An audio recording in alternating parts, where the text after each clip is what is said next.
नमस्कार मंडळी. आज आपण चणा डाळ न वापरता, न शिजवता, पुरण न वाटता 15 मिनिटात पुरणपोळी बनवून तयार करणार आहोत. पुरणपोळी तुम्ही बघू शकता, मस्त टम्म फुगलेली आणि मऊ लुसलुशीत अशी पुरणपोळी आज आपण चणा डाळ न वाफवता, पुरण न वाटता बनवणार आहोत. तर चला करूया रेसिपीला सुरुवात. त्यासाठी सर्वात आधी मी इथे घेतलेली आहे भाजलेली चणा डाळ. याला आपण पंढरपूर डाळ असे देखील म्हणतात किंवा डाळे असे देखील म्हणतात. हे आधीच भाजलेली असते, तुम्ही बघू शकता. या डाळचा वापर करून आज आपण अगदी फक्त 15 मिनिटात जास्त पसारा न करता पुरणपोळी बनवणार आहोत, जे अगदी सोप्या पद्धतीने आपण बनवून तयार करणार आहोत. त्यासाठी मी इथे एक मिक्सरचं भांडं घेतलेलं आहे. याच्यात आपल्याला 1 वाटी किंवा 1 कप कोणताही मेजर तुम्ही करू शकता. 1 वाटी इतकी आपण पंढरपुरी डाळ याच्यात ॲड करून घेतलेली आहे. आता छान याची आपल्याला पावडर इथे तयार करून घ्यायची आहे. जितकी बारीक अशी आपण पावडर तयार करू शकतो, तेवढी आपल्याला बारीक अशी ह्याची पावडर इथे तुम्ही बघू शकता तयार करून घ्यायची आहे. छान असं मिक्सरमध्ये आपल्याला हे वाटून घ्यायचं आहे. त्यानंतर मी इथे एक चाळणी घेतलेली आहे. एका डिशमध्ये आपल्याला हे छान असं इथे चाळून घ्यायचं आहे, म्हणजे थोडी जाडसर ह्याचे कण जर असतील तर ते निघून जातील. म्हणून आपल्याला छान असं हे इथे चाळून घ्यायचं आहे. तर मंडळी, आजची रेसिपी तुम्हाला जरा जरी आवडली असेल तर प्लीज एक लाईक करायला विसरू नका. आणि तुम्ही कोणत्या देशातून, कोणत्या राज्यातून किंवा कोणत्या प्रदेशातून हे रेसिपी बघताय, मला कमेंट करून नक्की कळवा, म्हणजे मी तुमचे आभार मानू शकेल. तर तुम्ही बघू शकता इथे हळूहळू करत आपण हे जे पीठ आहे ते पूर्णपणे इथे चाळून घेतलेलं आहे.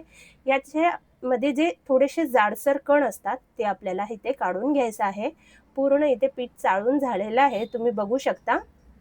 आता जे उरलेलं थोडंसं जाडसर असे कण आहे ते आपल्याला इथे काढून घ्यायचं आहे. हे बघा, थोडंसं आपण कितीही बारीक केला तरी थोडंसं जाडसर असं राहूनच जातं. हे बघा, हे आपल्याला वापरायचं नाहीये. हे आपल्याला बाजूला ठेवून घ्यायचं आहे. आता एक पॅनमध्ये मी 2 चमचे इतकं साजूक तूप घेते. आता हे छान आपल्याला व्यवस्थित गरम करून घ्यायचं आहे. त्यानंतर जे पीठ आपण चाळून ठेवलेलं होतं ते पीठ आपल्याला ह्याच्यात ॲड करून घ्यायचं आहे. डाळ आधीच भाजलेली असते, पण ह्याच्यात मस्त सुवास यावं म्हणून इथे 2 चमचे इतकं साजूक तुपात आपल्याला हे हलकंसं एक 3 ते 4 मिनिटं लो फ्लेमवर भाजून घ्यायचं आहे. खूप जास्त गॅसची फ्लेम आपल्याला हाय करायचं नाहीये किंवा हे जे पीठ आहे हे खूप जास्त ब्राऊन सुद्धा करायचं नाहीये. फक्त याच्यात खमंग असा वास येईपर्यंत आपल्याला हे भाजून घ्यायचं आहे. तर आपण हळूहळू करत हे पूर्ण जे पीठ आहे मस्त असं खमंग भाजून घेऊया. आता मंडळी, आपण जे पुरणपोळी बनवणार आहोत याला पारंपरिक पुरणपोळीची चव तर येणार नाही, पण बऱ्याचपैकी आपण पटकन ही पुरणपोळी बनवून तयार करू शकतो आणि चव ही अगदी भारी भन्नाट लागते. आता बऱ्याच लोक म्हणतील की आमटीचा काय करायचा? अहो, चणा डाळ वरून आपण कुकरला लावून सुद्धा आमटी पटकन बनवून, वेगळी सुद्धा बनवून खूप छान अशी तयार करू शकतो. तर इथे जे लोक ऑफिसला जातात किंवा जे बॅचलर असतात त्याकरिता म्हणजे खूप जास्त वेळ न घालवता हे पटकन बनणारी पुरणपोळीची रेसिपी आज मी तुमच्याबरोबर शेअर करत आहे. आता पीठ आपण एका बाजूला भाजून घेऊया आणि दुसऱ्या बाजूला एका टोपात मी ज्या वाटीने आपण पीठ घेतलेलं होतं त्याच वाटीने अर्धा कप वाटी पाणी आणि 1 वाटी इतकं मी गूळ इथे किसून घेतलेला आहे. ज्या वाटीने आपण पीठ घेतलेलं आहे त्याच वाटीने 1 वाटी इतकं आपल्याला गूळ घ्यायचं आहे आणि छान आपल्याला गूळ इथे वितळून घ्यायचा आहे. गूळचा आपल्याला इथे पाक करायचा नाहीये. गूळ फक्त पाण्यामध्ये वितळेपर्यंत आपल्याला हे गरम करून घ्यायचं आहे. गूळ इथे वितळून झालेला आहे, तुम्ही बघू शकता. मिनिटभर झालेला आहे आणि जे पीठ आपण भाजायला घेतलं होतं याला सुद्धा भाजत भाजत आता 2 ते 3 मिनिटं होत आलेले आहे. मस्त खमंग असा वास सुटलेला आहे. आता जे गूळ आपण वितळून घेतलेलं होतं हे पाणी आपण ह्याच्यात ॲड करून घेऊया. एकाच वेळी आपल्याला पूर्ण पाणी ह्याच्यात ॲड करून घ्यायचं नाहीये. थोडं थोडं करत आपण ह्याच्यात पाणी ॲड करून घेऊया हे गुळाचं आणि व्यवस्थित इथे मिक्स करून घेऊया. हे बघा, या पद्धतीने जर एकाच वेळी आपण पूर्ण जे गुळाचं पाणी आहे ते ॲड करून घेतलं की ह्याच्यात गुठल्या पटकन खूप जास्त होतात. म्हणून हळूहळू करत आपण ह्याच्यात जे पाणी आहे गुळाचा ते ॲड करून घेऊया. एक बॅच मी ॲड करून घेतलेली आहे. आता दुसऱ्या बॅचमध्ये आपल्याला पूर्ण इथे जे गुळाचं पाणी आहे ते ॲड करून घ्यायचं आहे. खूप सोपी रेसिपी आहे मंडळी. जास्त पसारा न करता किंवा चणा डाळ न भिजवता, न शिजवता, पुरण वाटायला अगदी हात दुखायला लागतात एवढी मेहनत न घेता, जे कामाला जातात किंवा जे बॅचलर असतात त्यांच्याकरिता हे पटकन बनणारी पुरणपोळीची रेसिपी खूप भारी आहे, चवीला सुद्धा खूप भारी अगदी भन्नाट लागते. तुम्ही सुद्धा मंडळी एकदा नक्की ट्राय करा आणि तुमचा अनुभव माझ्याबरोबर नक्की शेअर करा. आता इथे तुम्ही बघू शकता, तुम्हाला वाटत असेल की हे खूप पातळ झालेलं आहे.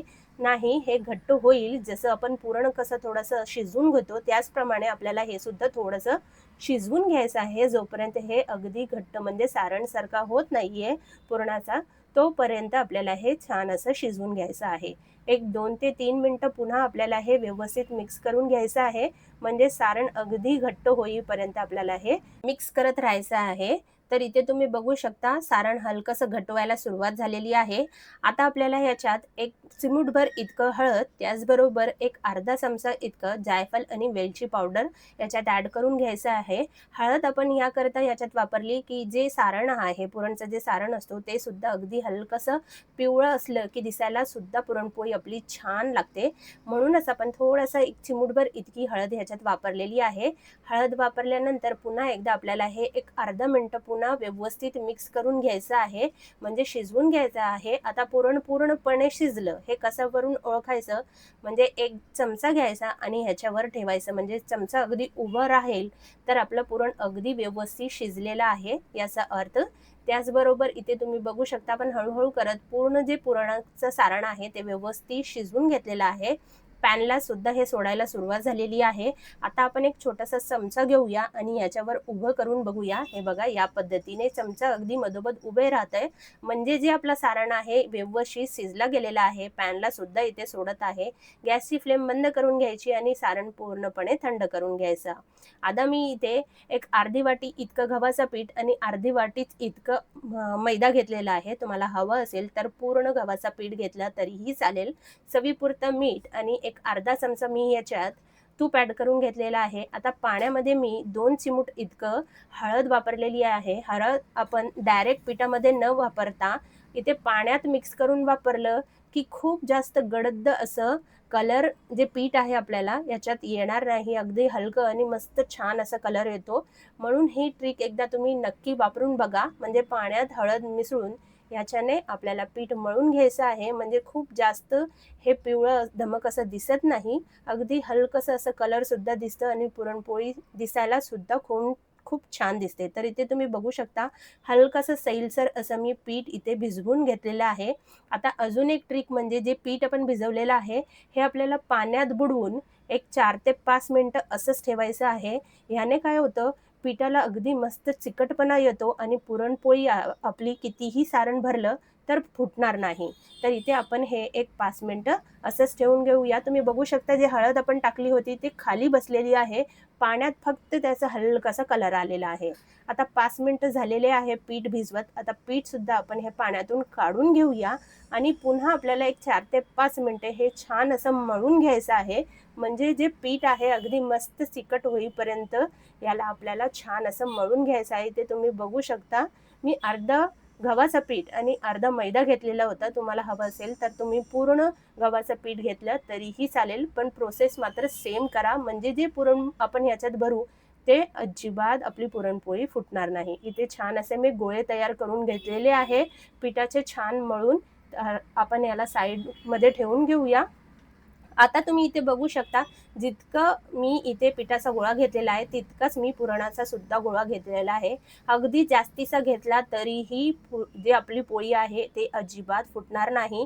कारण पीठ मळण्याची जी पद्धत आहे ती व्यवस्थित आपण केली की आपली जी पुरणपोळी आहे ते अजिबात फुटणार नाही. कुठेही त्याला तडे जाणार नाही. अगदी शेवटपर्यंत मस्त मऊ लुसलुशीत आपली ही पुरणपोळी राहते. आता आपल्याला ह्याच्यात हे सारण भरून घेऊया आपण. जसं आपण मोदकाला सारण भरून घेतो अगदी त्याचप्रमाणे, किंवा पराठ्याला जसं आपण भरून घेतो त्याचप्रमाणे आपल्याला हे सारण ह्याच्यात भरून घ्यायचं आहे. आणि भरताना सगळ्यात शेवटी असं चिमूटभर आपल्याला ह्याच्यात सुकं पीठ ह्याच्यात ॲड करून घ्यायचं.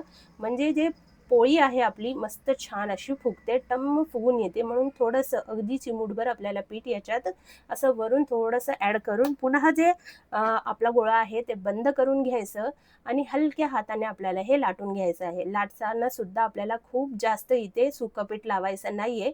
अगदी हलकं थोडंसं पीठ लावून घ्यायचं आहे आणि या पद्धतीने हलकंसं आपल्याला हे पूर्ण जे सारण आहे ते काठोकाठ इथे पोचेपर्यंत आपल्याला हे फिरवून घ्यायचं आहे. हे बघा, हाताच्या मदतीने सुद्धा सुद्धा आपण हलकंसं असं थोडंसं दाबून घेतलं, की सारण अगदी काटेपर्यंत व्यवस्थित पसरतं, म्हणजे मधोमध राहत नाही. अगदी काटेपर्यंत पसरतं, म्हणजे प्रत्येक घासाला आपल्याला पोळी आहे, जे पुरणपोळी आहे मस्त गोड लागते. म्हणून हाताने थोडंसं असं पसरून घ्यायचं.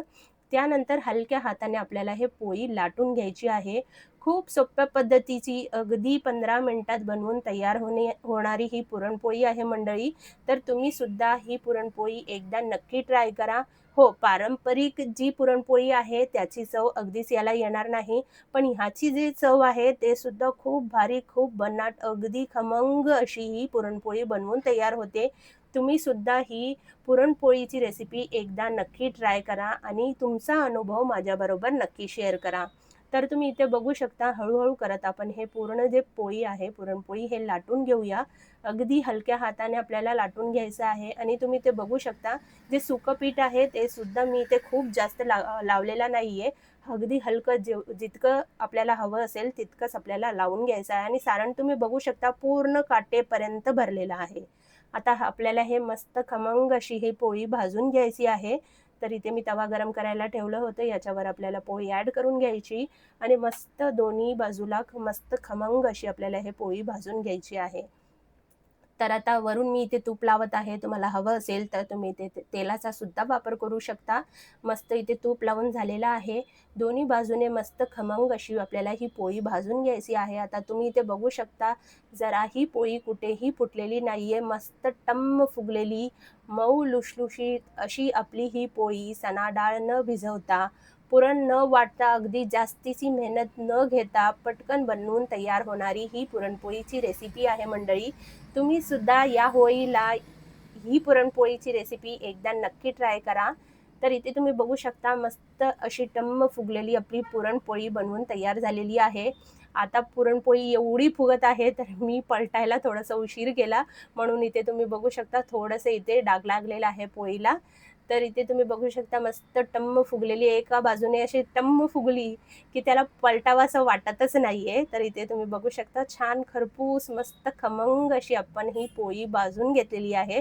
दोन्ही बाजूने मस्त तूप लावून आपण हे भाजून घेतलेलं आहे. बघू शकता तुम्ही मंडळी. याच पद्धतीने आपण पूर्ण जे पुरणपोळी आहे ते इथे बनवून तयार करून घेऊया आणि लगेचच सर्व करून घेऊया. तर इथे सर्व करताना मी तूप घेतलेलं आहे. त्याचबरोबर दूध सुद्धा घेतलेलं आहे. जर आपण चण्या डाळीची आमटी केली तर ती सुद्धा आपण ह्याच्याबरोबर सर्व करू शकता. तर इथे मस्त खमंग खुशखुशीत मस्त मऊ लुसलुशीत अशी आपली ही पुरणपोळीची अगदी 15 मिनिटात बनवून तयार होणारी रेसिपी मंडळी बनवून तयार झालेली आहे. इथे तुम्ही बघू शकता कलर मस्त आलेला आहे. अगदी छान मस्त मऊ लुसलुशीत खूप जास्त वेळापर्यंत हे मऊ राहणारी पुरणपोळीची रेसिपी आहे. आता तुम्ही बघू शकता आतमध्ये सारण बघू शकता अगदी काटेपर्यंत भरलेला आहे. हे बघा मस्त पूर्ण कोपऱ्यापर्यंत सारण पसरलेलं आहे. तर कशी वाटली आजची रेसिपी मंडळी कमेंट करून नक्की कळवा. व्हिडिओ आवडला असेल तर व्हिडिओला लाईक करा, शेअर करा आणि सबस्क्राईब करायला विसरू नका. तर चला पुन्हा भेटूया. असे छान छान रेसिपी मी तुमच्यासाठी घेऊन येत राहणार आहे. तोपर्यंत मस्त खा, स्वस्त राहा आणि सर्वात महत्त्वाचं म्हणजे आनंदी रहा. धन्यवाद.